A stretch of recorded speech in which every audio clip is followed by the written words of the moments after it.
حضرت سلیمان علیہ السلام نے اپنے لشکر پر نظر ڈالی، ایک پرندہ غائب نظر آیا۔ قرآن کہتا ہے وَتَفَقَّدَ الطَّيْرَ فَقَالَ مَا لِي لَا أَرَى الْهُدْهُدَ أَمْ كَانَ مِنَ الْغَائِبِينَ۔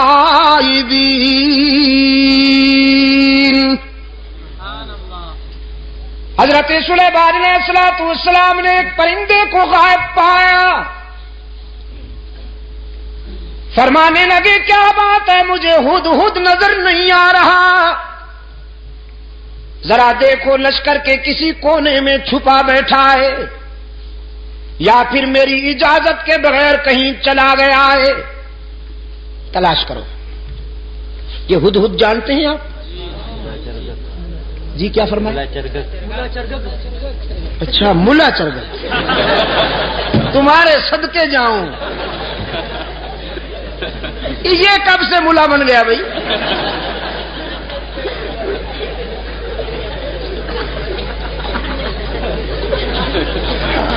اور آپ کو یہ اتھارٹی کس نے دی ہے کہ جس پرندے کے بھی ذرا بال ادھر ادھر ہو جائیں آپ اس پہ ملا کا ٹائٹل فٹ کر دیں؟ یار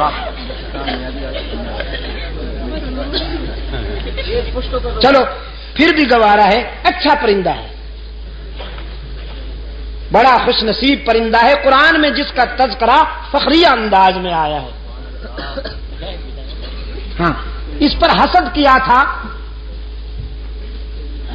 کوے نے۔ حضرت سلیمان علیہ السلام نے جب اس ہدہد سے پوچھا کہ تمہارے اندر کون سی خوبی ہے، اللہ نے تمہیں کون سی خوبی عطا کی ہے، تو یہ کہنے لگا اللہ کے نبی مجھے اللہ نے یہ خوبی عطا فرمائی ہے کہ میں خشک زمین کو دیکھ کر اندازہ کر لیتا ہوں کہ پانی کتنا دور ہے، نظر میں رسائی دے دی ہے اللہ نے، خشک زمین کو دیکھ کر میں یہ اندازہ کر لیتا ہوں کہ کتنی گہرائی پہ پانی مل سکتا۔ حضرت سلیمان علیہ السلام نے فرمایا بھی تم تو بڑے کام کے ہو، ہمیں ویرانوں میں اور صحراؤں میں سفر کرنا ہوتا ہے، تو ہم کیوں نہ تمہاری اس استعداد سے کام لیں، اس صلاحیت سے کام لیں، بس تم ہمارے ساتھ رہا کرو، ہمارے ہم سفر رہا کرو، تاکہ ہم تیری اس خداداد صلاحیت سے کام لے سکیں۔ اللہ کے نبی نے ہدہد کو اپنا مقرب بنا لیا، اپنا ہم سفر بنا لیا، کوے میاں سے برداشت نہ ہوا۔ یہ کوا جانتے ہیں نا آپ، کالے لباس والا مسٹر بلیکی ہی،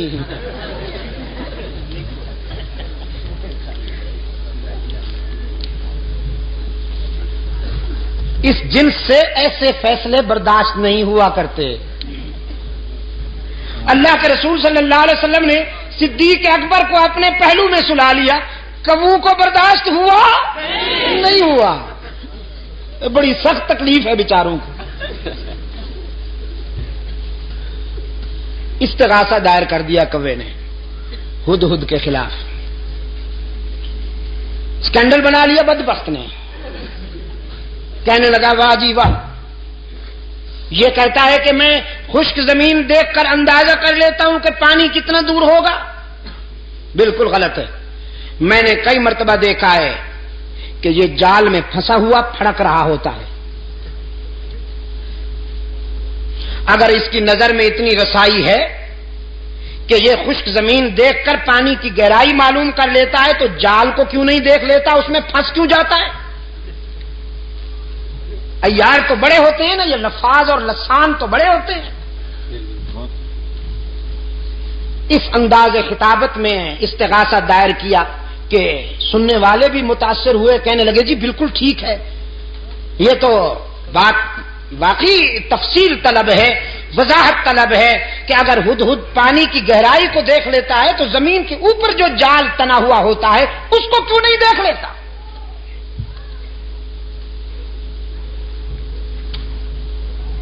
حضرت سلیمان علیہ الصلوۃ والسلام کی عدالت میں طلبی ہو گئی ہدہد کی. کوا بھی برادری سمیت آ پہنچا.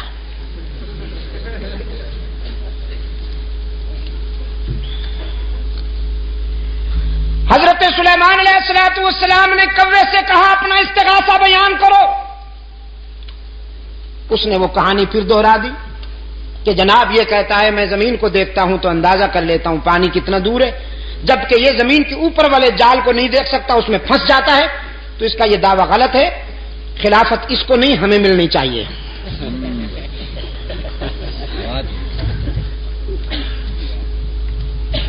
مولانا رومی رحمت اللہ علیہ نے اس سوال و جواب کو منظوم کر دیا ہے اپنی مثنوی میں.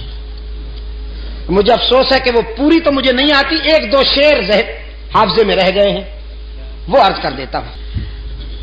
ہدہد نے جب کوے کا استغاثہ سنا تو مسکرا دیا. فرمایا زاغقو از حکم مولا منکرست، زاغقو کیوں زاغقو از حکم مولا منکرست، صد ہزاراں عقل دارد کافرست.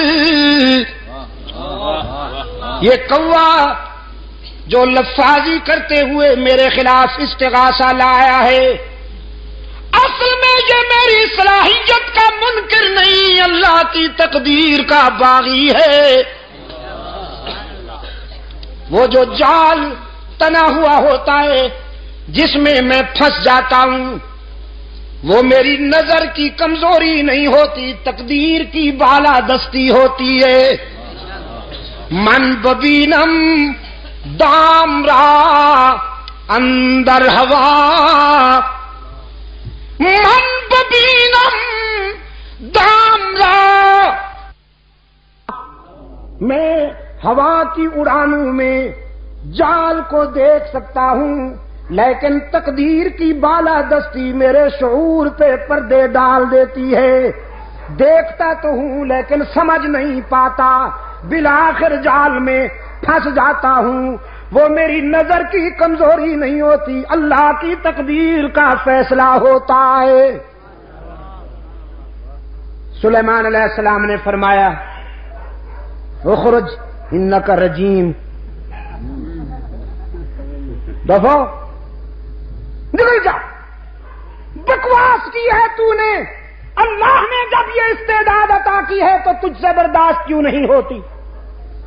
کوے نے کہا جی جاتے ہیں، ناراض کیوں ہوتے ہیں؟ جاتے ہیں ناراض کیوں ہوتے ہیں؟ نکل جاؤ نا. جاتے ہیں جی. احتجاج کرنے کی تو اجازت ہے، پروٹیسٹ تو کریں ہم ذرا، تحریک تو چلائیں آپ کے اس فیصلے کے خلاف. سلیمان علیہ السلام نے فرمایا قیامت تک چیختے اور چلاتے رہو گے، تمہارا منہ بھی کالا رہے گا، تمہارا جسم بھی کالا رہے گا. حسد کے مارے ہمیشہ حسد کے اندھیروں میں ڈوبے رہتے ہیں. اللہ جنہیں اپنے فضل و کرم سے نوازے وہ پیغمبر کے پہلو میں سوتے رہتے ہیں.